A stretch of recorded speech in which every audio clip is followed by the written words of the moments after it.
Mania মানেই ফুটবলের যাবতীয় আপডেট থাকছে শুধুমাত্র আপনাদের জন্য। আজকের ফুটবল ম্যানিয়ার বিষয়বস্তু হচ্ছে ফুটবল নিয়ে সেলিকদের প্রীতিকথা। ইদানিংকালে আইএসএল এর বড় বড় দলের কেনা নিয়ে বা কেনার বিষয়ে সেলিব্রিটিদের বেশ আগ্রহ বেড়েছে এবং গত সপ্তাহে যে নর্থ ইস্ট একাদশ মোহনবাগানকে হারিয়ে ডুরান্ড কাপ জয় করেছে, সেই নর্থ ইস্টের অন্যতম মালিক হচ্ছেন জন ইব্রাহিম। এরপরেই আসি চেন্নাই আর্ন ফুটবল দলের বিষয়। এই চেন্নাই আর্ন ফুটবল দলে মহেন্দ্র সিং ধোনি কিন্তু আংশিক দায়িত্বে বেশ মোটা টাকা রয়েছে।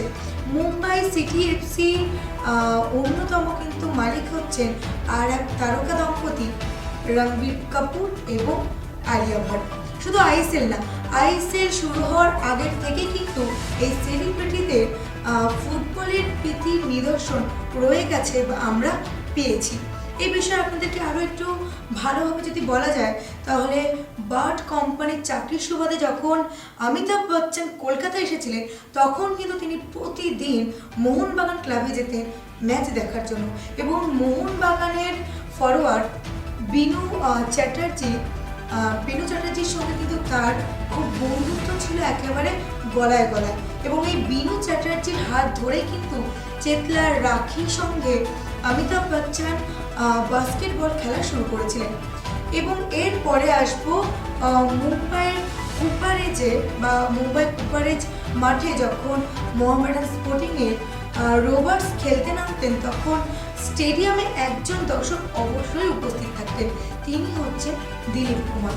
এবং এই মুম্বাইতে যখন ইস্ট বেঙ্গল খেলতে নামতেন তখন সচিন কর্তা মানে সচিন দেব বর্মন তার শুটিংয়ের সমস্ত কাজ বন্ধ করে দিতেন।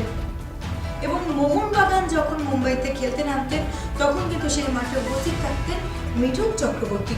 মোহনবাগানের বাবলু ভট্টাচার্যের সঙ্গে মিঠুন চক্রবর্তীর ছিল একেবারে দহরম মহরম এবং সুব্রতর সঙ্গে মোহনবাগানের ফুটবলাররা মিঠুন চক্রবর্তীর বাড়িতে যেতেন ডিনারের আমন্ত্রণে।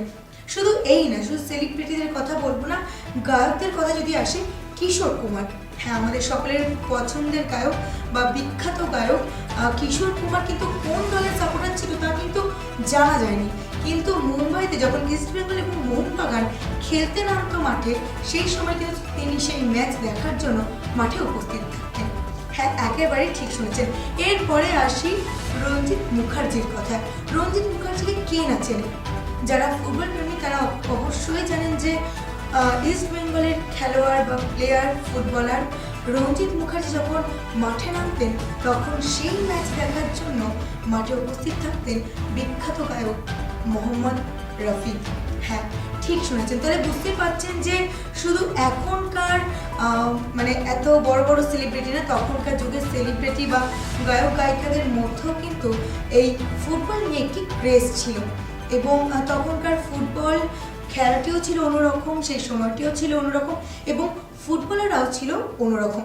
এই কারণেই হয়তো ফুটবল মাঠে বা ফুটবল মাঠ তারকাদের এত বেশি টানত। আজকের বিষয়বস্তু কিন্তু ছিল এটি। অনেকেই হয়তো জানতেন, অনেকে জানতেন না, তবে এরকমই অজানা কথা জানতে হলে অবশ্যই দেখতে হবে ফুটবল ম্যানিয়া শুধুমাত্র বাংলার ফার্স্ট টিভিতে। আজ আসি, আবারও ফিরে আসবো নতুন কোনো ফুটবল ম্যানিয়ার নতুন নতুন আপডেট নিয়ে বা নতুন কোনো অজানা কথা নিয়ে।